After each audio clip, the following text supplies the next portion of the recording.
Hey YouTube friends, Ben Ochart here. Thank you so much for tuning in. In a recent video, I did a SunSun versus Fluval, and some of you in the comments really wanted to know, well, who won? You know, who was the in this epic battle of So I'm going to go ahead and tell you who won, and it's going to surprise some of you.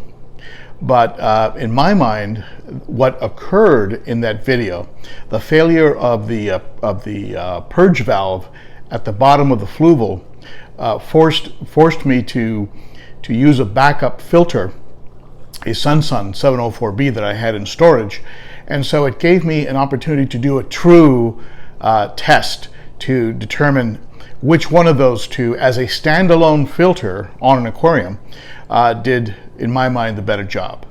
And this is my opinion. What you come up with, of course, is your opinion, and you're entirely entitled to it, of course. But in my mind, the winner of the Fluval versus the SunSun was the Fluval. And I'll tell you why. For one simple reason. And that's gallons per hour. That's turnover. If you're going to run one canister on a tank that's as stocked as the one behind me here, then without doubt, the Fluval is the way to go.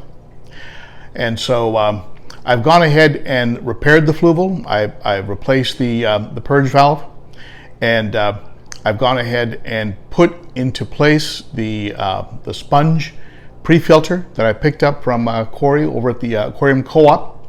And let's take a quick look at how that's running, and then certainly share your comments below. Let me know what you think about those canisters, and keep in mind what I said. If you're going to run one filter on a tank, like the one back here, like I'm doing. Now, if I was running two 704Bs, but I'd have twice the hardware inside the tank, right?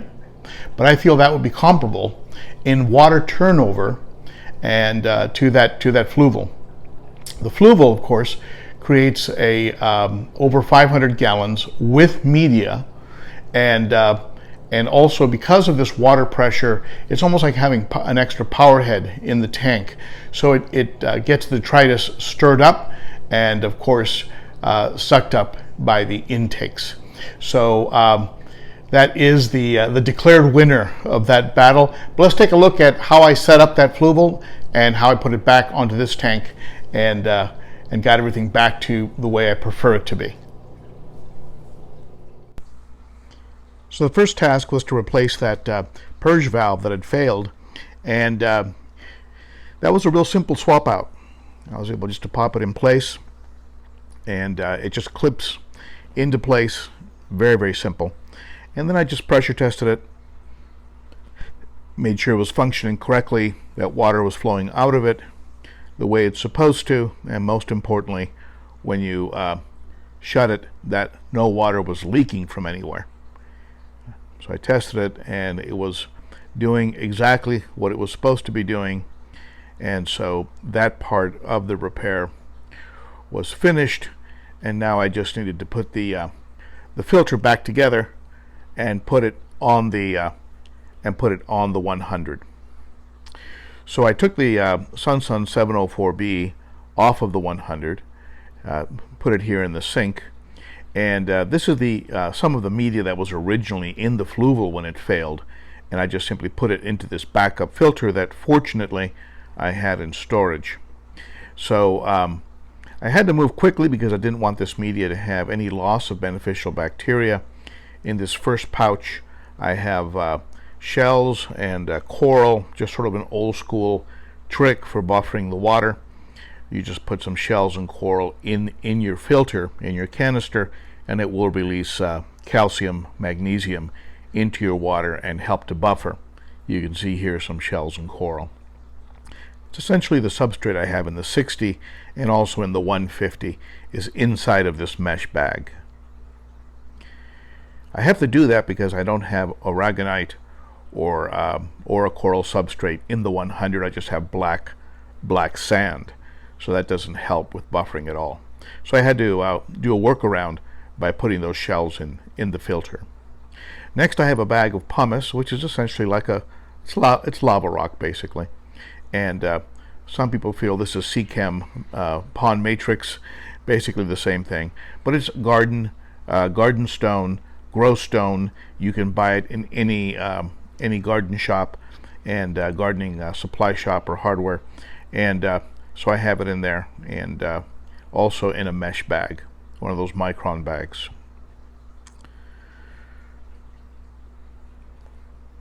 In the top basket for the Fluval, I was going to put some crushed, some broken up lava rock, but I didn't really have the space or the availability, so I just went with these Fluval rings that I've been using forever since I first got the Fluval. They came with the Fluval, so I'm just going to continue using what I've been using, and you know, one of those don't mess with success.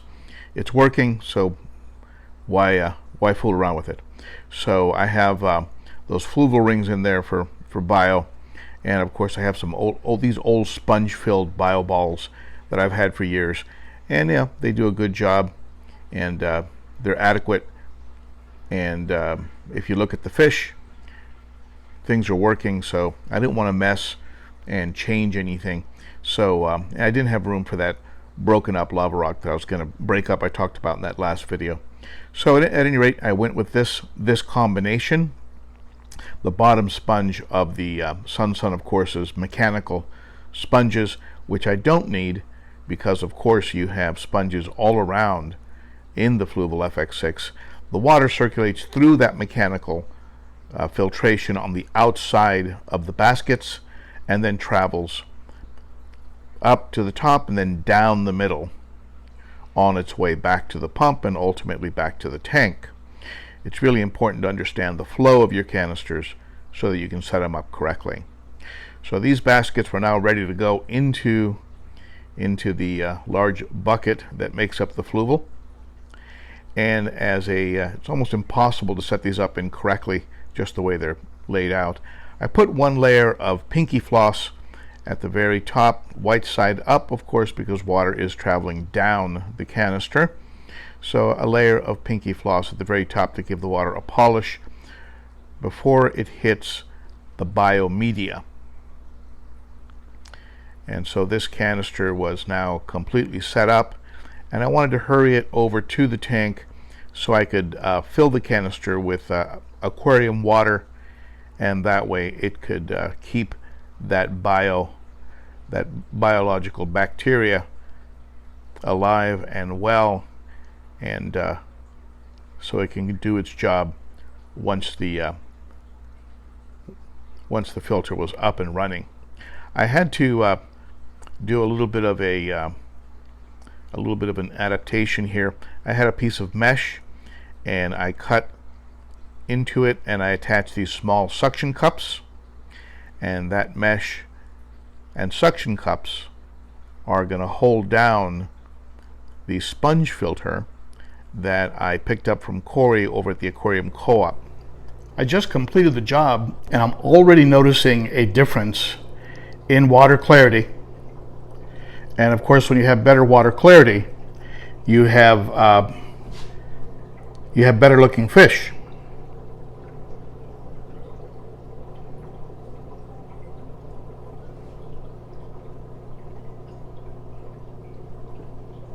I'm filming during the day here, so you're going to see a little bit of glare, which you normally might not see. But take a look at that sponge filter here in the back. There's your white lips. But take a look at the sponge filter.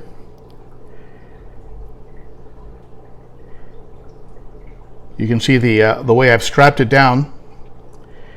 If you take a look at it from the side here, quite a lot of surface area with that custom-made strap being held perfectly in place. And I am anticipating that that's going to give me several months extra between cleanings.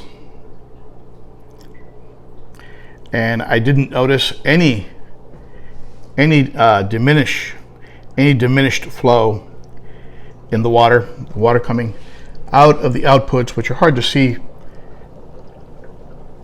hard to really tell because I've got so much going on here, but there was no,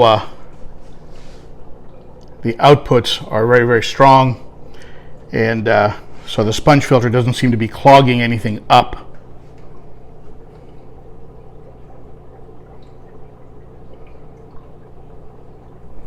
So we're up and running, good to go, and you can see it down here, running quiet and strong, and most importantly, there's no water, there's no liquid, no puddles underneath that purge valve. So there you have it. I know a lot of you consider me to be a secret Chinese agent working to promote SunSun in the United States. And I'm sorry, but this round I'm going to have to give to Fluval.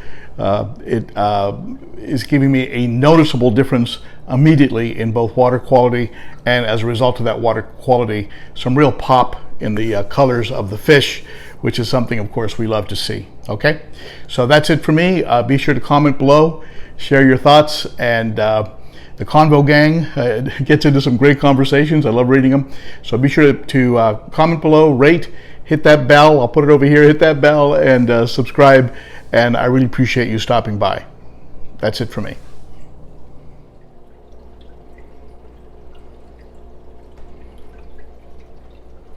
There's that photoshopped red cap. I've actually named him. I've named him Photoshop. That's his name now. Photoshop.